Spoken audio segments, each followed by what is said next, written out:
সুপ্রিয় ভিউয়ার্স, আসসালামু আলাইকুম। আপনারা সবাই কেমন আছেন? আপনারা যে যেখানে যে অবস্থায় আছেন, আমাদের এই আজকের এই ভিডিও আপনারা ভিউ করে দেখতেছেন, তাদেরকে সবাইকে জানাই শুভকামনা। তো আমাদের এই ভিডিও আপনারা শুরু থেকে শেষ পর্যন্ত দেখবেন, তাহলে আপনাদের জন্য আমরা সুন্দর সুন্দর কিছু টিপস ভিডিওর শেষে অবশ্যই দেব। কিভাবে এই এসকিউ এর ট্রেনিং আপনারা করবেন, আমার এই কোর্স এখানে ইউটিউবে দেখবেন, করবেন, এবং শেষে চাকরিতে কিভাবে অ্যাপ্লাই করবেন, কিভাবে চাকরিতে ভাইবা ফেস করবেন, এসব আমাদের এই কোর্সের প্রত্যেকটা ভিডিওতে ধারাবাহিকভাবে যখন আসবে, ভিডিওর শেষে আমরা কিছু স্পেশাল গোপন কৌশল আপনাদের শেখাই দেব। তো সেই ধারাবাহিকতায় মনে করেন আজকে আমাদের এসকিউ এর ট্রেনিং এ আমাদের কি কি ভিডিও পার্ট বাই পার্ট আসবে তার একটা ধারণা দিয়ে রাখি। যে সর্বপ্রথম waterfall model, agile model, spiral model, V model, এগুলো আপনারা অনার্স পড়া অবস্থায় শিখে আসছেন। এই মডেলগুলো কিভাবে আসলে সফটওয়্যার কোম্পানিতে কাজ করে, এগুলো আমরা আপনাদের সামনে বিস্তারিত তুলে ধরবো। তারপরে ধারাবাহিকতায় ভ্যালিডেশন এবং ভেরিফিকেশন, এই সফটওয়্যার কোম্পানিতে কি কাজ, এইটার সম্পর্কে একটা ভিডিও আপনাদের আপলোড দেব। তার পরবর্তীতে আমাদের যে ম্যানুয়াল টেস্টিং ফাংশন বিভিন্ন আছে, সেনিটি টেস্ট, রেগ্রেশন টেস্ট, বিভিন্ন test, functional test, white box, black box, এই টেস্ট সম্পর্কে একটা ভিডিও দেব। এরপরে আপনার অটোমেশন এনভায়রনমেন্ট, যে আপনারা কোর্সে করার পর অটোমেশন যে করবেন, এটা এনভায়রনমেন্টটা সেটআপ কিভাবে করবেন, এই এনভায়রনমেন্ট সেটআপ সম্পর্কে আপনাদের আমরা A to Z দেখাই দেব হাতে কলমে। তো চলুন আজকে আমাদের ভিডিও আমরা তাহলে শুরু করি। ধারাবাহিকতায় আজকে আমরা আলোচনা করব ওয়াটারফল মডেল, ভি মডেল এবং অ্যাজাইল মডেল। এই তিনটা মডেলের কি কি পার্থক্য আছে, কি কি সামঞ্জস্যতা আছে, কি কি অ্যাডভান্টেজ আছে, ডিসঅ্যাডভান্টেজ আছে, এইগুলো আজকে আমরা আলোচনা করব। অর্থাৎ আমরা আমাদের যেটা আপনাদের কথা দিছিলাম যে সিরিয়াল বাই সিরিয়াল আমরা ভিডিও আপলোড করব, তারই ধারাবাহিকতায় 1, 2, 3 নাম্বার আমাদের শেষ।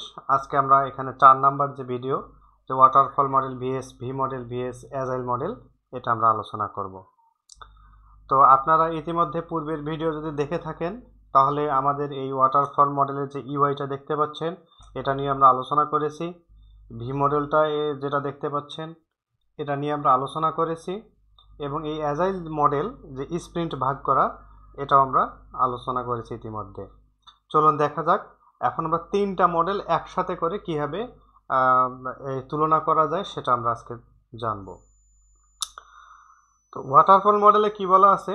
ওয়াটারফল মডেলে বলা আছে যে এটা একটা সিকুয়েন্সিয়াল লিনিয়ার, অর্থাৎ একটার পর একটা, কখনো ফার্স্ট স্টেজ শেষ না করে সেকেন্ড স্টেজে যাওয়া সম্ভব না, আর সেকেন্ড স্টেজে আসার পর কখনো ফার্স্ট স্টেজে যাওয়া আর সম্ভব না। এটা একটা sequential linear sequential model, which phase is must be completed before moving the next.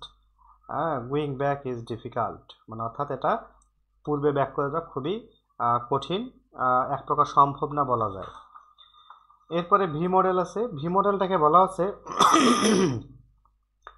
যে structural model ensuring each development phase is corresponding testing, অর্থাৎ ভি মডেলে অবশ্যই প্রত্যেকটা স্টেপ টেস্টিং করা হয়। এবং অ্যাজাইল মডেলটা কি? অ্যাজাইল মডেলটা হচ্ছে এটা একটা ইটারেটিভ এবং এটা ইনক্রিমেন্টাল, দুইটা একসাথে এটা মিক্সিং করা যে মডেল, অ্যালাউইং ফ্রিকুয়েন্ট চেঞ্জ, এবং এটা চেঞ্জটা অ্যালাউ করে। মেইন ফিচারে যদি আমরা বলি, তাহলে আমাদের বলতে হবে অবশ্যই যে ওয়াটারফল মডেল হচ্ছে next phase can not start until the previous phase is finished. আর ভি মডেলে হচ্ছে যে sequential model with parallel testing, অর্থাৎ সিকুয়েন্সিয়াল মডেলটা হচ্ছে কি, যেটা প্যারালাল টেস্টিং। আর অ্যাজাইল মডেলে হচ্ছে যে work in divided into short sprint, মানে ছোট খণ্ড আমরা বড় কাজটাকে ছোট খণ্ডে ভাগ করব, করে একটা শর্ট স্প্রিন্ট হবে, এবং continuous testing, delivery and customer feedback driven. এখন অ্যাডভান্টেজে যদি আমরা বলি, তাহলে আমাদের অবশ্যই বলতে হবে waterfall model easy to understand, work well for a small and stable project, strong documentation. অর্থাৎ ওয়াটারফল মডেলে আমাদের ওয়াটারফল মডেলটা ছোট প্রজেক্টের সময় সম্ভব হয়, এবং এটা আমরা আগে থেকেই জানি, এটা প্রপার একটা ডকুমেন্টেশন থাকে শুরু থেকে শেষ পর্যন্ত, এজন্য এটা ওয়াটারফল মডেলের এটা হচ্ছে অ্যাডভান্টেজ। আর ভি মডেলের ক্ষেত্রে এভরি ডিফেক্ট ডিটেকশন, হ্যাঁ, যে early detection, strong testing discipline, suitable for high risk system. অর্থাৎ যে সিস্টেমটা খুব রিস্কি সিস্টেম, এই রিস্কি সিস্টেম যেহেতু আমাদের প্রত্যেকটা টেস্ট করা হয়, ফাইনাল করা হয়, রিপোর্ট তৈরি করা হয়, যার ফলে এখানে মেজর কোনো ইস্যু বা বড় ধরনের কোনো সফটওয়্যার ডিফেক্ট আসা সম্ভব না, কারণ এটা আগে থেকে এটা রিস্ক অ্যানালাইসিস করা হয়। এবং অ্যাজাইল প্রসেসটা হচ্ছে কি, এটা হাইলি ফ্লেক্সিবল, ফাস্ট ডেলিভারি এবং customer satisfaction high, adaptable to change. অর্থাৎ চাইলেই কাস্টমার এটা কী করতে পারে, চেঞ্জ করতে পারে, যে কোনো মুহূর্তে যে কোনো জায়গায় যে কোনো অংশে অ্যাজাইল প্রসেসে সে চেঞ্জ করতে পারে। এখন ডিসঅ্যাডভান্টেজে আসি। ডিসঅ্যাডভান্টেজ হচ্ছে যে ওয়াটারফল মডেলে এটা ডিফিকাল্ট টু চেঞ্জ রিকোয়ারমেন্ট, অর্থাৎ এটা একবার রিকোয়ারমেন্ট ফাইনাল হয়ে গেলে এটার চেঞ্জ করা খুবই কঠিন। Testing is done too late, অর্থাৎ টেস্টিং প্রসেসটা একদম শেষ ধাপের দিকে আসে, অর্থাৎ ডেলিভারি দেওয়ার আগে টেস্ট আসে, যার ফলে এখানে যদি কোনো ধরনের সমস্যা, বড় ধরনের সমস্যা থেকে থাকে, অর্থাৎ সফটওয়্যার রিকোয়ারমেন্ট থেকে ডিজাইন, তারপরে কোডিং, হ্যাঁ, তারপরে ডেভেলপমেন্ট, এটা পুরা প্রসেস যে শেষ করে আসলাম, অর্থাৎ শুরুতে কোনো ভুল থাকলে শেষ পর্যায়ে ডেলিভারির আগে ছাড়া এটার আসলে কোনো ভুল ত্রুটি ধরা সম্ভব হয় না, যার ফলে এটা কি এটা একটা রিস্কি অ্যানালাইসিস, এটা আমাদের মডেল হয়ে যায়। আর বি মডেল হচ্ছে costly, rigid, difficult to handle changing requirement. এবং অ্যাজাইল মডেলের ক্ষেত্রে হচ্ছে যে requirement skilled team, less documentation, needs high client involvement. অর্থাৎ আমাদের ক্লায়েন্টকে খুব বেশি এখানে ইনভলভমেন্ট থাকতে হবে। তাহলে আমাদের এখানে অ্যাডভান্টেজ, ডিসঅ্যাডভান্টেজ, মেইন ফিচার, এটা আমরা আলোচনা ইতিমধ্যেই করলাম। আমাদের আরও কিছু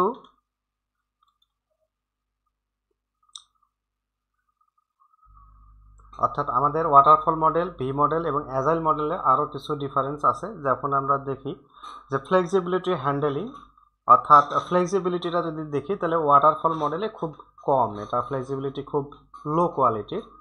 ভি মডেলের ক্ষেত্রে এটা আমরা ধরবো যে রিকোয়ারমেন্ট ফিক্স আর্লি। আর অ্যাজাইল মডেলের ক্ষেত্রে very high, any time change, any time, যে কোনো মুহূর্তে যে কোনো জায়গায় কাস্টমার চাইলে, অর্থাৎ আমাদের যদি ক্লায়েন্ট চায় তাহলে সে কিন্তু চেঞ্জ করতে পারে। ডেলিভারি টাইমের ক্ষেত্রে যদি আমরা বলি তাহলে ওয়াটারফল মডেলটা হচ্ছে একদম প্রজেক্ট শেষ এরপরে ডেলিভারি। আর ভি মডেলের ক্ষেত্রেও মোটামুটি সেম, যে final delivery at the end of the project, but testing happens throughout. আর অ্যাজাইল মডেলের ক্ষেত্রে এটা কন্টিনিউয়াস ডেলিভারি, অর্থাৎ ছোটো ছোটো খণ্ড আমরা কাজ করবো এবং ডেলিভারি দেবো, আবার কাজ করবো, আবার ডেলিভারি দেবো, এটা হচ্ছে অ্যাজাইল মডেল। আর ক্লায়েন্ট ইনভলভমেন্টের ক্ষেত্রে অবশ্যই ওয়াটারফল মডেলে ওই যে একবার শুরুতে ক্লায়েন্ট শুধু বলে দিবে, ডকুমেন্টেশন দিবে রিকোয়ারমেন্টের সময়, আর তার কোনো কাজ নেই। ভি মডেলের ক্ষেত্রে এটা মিডিয়াম, অর্থাৎ যেহেতু আমরা একটার পর একটা টেস্টিং করবো, কোনো সমস্যা আসলে তাকে জানাবো, খুব মিডিয়াম, খুব একটা প্রয়োজন হয় না। আর অ্যাজাইল মডেলের ক্ষেত্রে অবশ্যই প্রত্যেকটা আমাদের স্প্রিন্টের পরপরই আমাদের ক্লায়েন্টকে এখানে লাগবে। তাহলে আমরা ওভারঅল এখানে আমরা কি বলতে পারি? ওভারঅল বলতে পারি যে ওয়াটারফল মডেলটা কোথায় ব্যবহার করা সুবিধাজনক। ছোট ছোট যে রিকোয়ারমেন্ট, ছোট ছোট স্কুল, কলেজ, ম্যানেজমেন্ট যে সিস্টেম, এসব ক্ষেত্রে ওয়াটারফল মডেল আমাদের সুইটেবল। আর ভি মডেলটা হচ্ছে সেফটি ক্রিটিক্যাল, যেমন মেডিকেলের বিভিন্ন যে ইনস্ট্রুমেন্ট থাকে এখানে, তারপর এয়ারো স্পেস, তারপর ব্যাংকিং সিস্টেমের ক্ষেত্রে ভি মডেল খুবই গুরুত্বপূর্ণ। আর অ্যাজাইল মডেল হচ্ছে কি? অ্যাজাইল মডেল হচ্ছে বড় পরিবর্তনশীল রিকোয়ারমেন্ট প্রজেক্ট, অর্থাৎ বড় বড় ওয়েব অ্যাপ এবং মোবাইল অ্যাপের ক্ষেত্রে অ্যাজাইল মডেল। এবং সফটওয়্যার কোম্পানিতে সব থেকে ক্লায়েন্টের পছন্দ হচ্ছে অ্যাজাইল মডেল বেশি, অর্থাৎ অ্যাজাইল মডেলটা মোটামুটি বলা যায় সকল সফটওয়্যার কোম্পানিতেই অ্যাজাইল মডেলটাই বেশি ফলো করা হয়, কারণ অ্যাজাইল মডেলে আমাদের সুবিধাটা বেশি। আর অ্যাজাইল মডেলের ক্ষেত্রে দেখা যায় যে ছোট ছোট স্প্রিন্টে কাজ করা হয় এবং ফিডব্যাক আর কি সবসময় আমাদের কাস্টমারের কাছ থেকে আমরা পাইতে পারি বা ক্লায়েন্টের কাছ থেকে পাইতে পারি। এখানে যদিও সঠিক ডকুমেন্টেশন কম হয়, কিন্তু টিম অভিজ্ঞ না হলে খুব একটা যে সমস্যা হবে তাও না, কিন্তু টিম লিডারকে আসলে খুব ভালো জানতে হয় এই মডেল সম্পর্কে। তো যাক, এখন আমরা আজকের এই ভিডিওতে ওয়াটারফল মডেল, ভি মডেল এবং অ্যাজাইল মডেল সম্পর্কে বিস্তারিত জানলাম। এর আগে পূর্বে খণ্ড খণ্ড জানতে পারছিলাম, আজকে মোটামুটি 3টা মডেল একসাথে আমরা জানলাম তুলনা করে। তো এটা আমাদের সবার জন্য হেল্পফুল হবে। সুপ্রিয় ভিউয়ার্স, এতক্ষণ ধৈর্য ধরে আপনারা আমার এই ভিডিও দেখলেন, এর জন্য আপনাদের অসংখ্য ধন্যবাদ। আবারও ধন্যবাদ জানাই আপনাদের। তো আমি মোহাম্মদ রাকিবুল ইসলাম সাহার আপনাদের সাথে ছিলাম। আপনাদের মতোই আমিও নতুন কিছু শিখতেছি। তো আমিও আপনাদের মতো যেহেতু শিক্ষার্থী, আমার ভুল ত্রুটি অবশ্যই ভিডিওতে থাকতে পারে। কোনো ইনফরমেশনের ভুল ত্রুটি থাকলে আপনারা অবশ্যই কমেন্ট করে জানিয়ে দেবেন, তাহলে সংশোধন করার সুযোগ থাকবে। তাছাড়াও আপনাদের বলবো যে আমাদের এই টপিকগুলো সম্পর্কে বা আমার এই চ্যানেলে পার্ট বাই পার্ট যেহেতু ভিডিও আসবে, এই পার্ট বাই পার্ট ভিডিও পেতে আপনারা অবশ্যই সাবস্ক্রাইব করতে ভুলবেন না। নিজে সাবস্ক্রাইব করুন এবং আপনার বন্ধু বান্ধব যারা আছে তাদেরকেও সাবস্ক্রাইব করা এবং লাইক কমেন্ট করা শেয়ার করার জন্য বলবেন অবশ্যই। তো আপনারা আমাদের সাথে থাকুন। আমরা অবশ্যই এবং অবশ্যই ধারাবাহিকভাবে ভিডিও নিয়ে আসবো, কখনো এলোমেলো ভিডিও নিয়ে আসবো না আশা করি। সবাই ভালো থাকবেন। আসসালামু আলাইকুম রহমতুল্লাহ।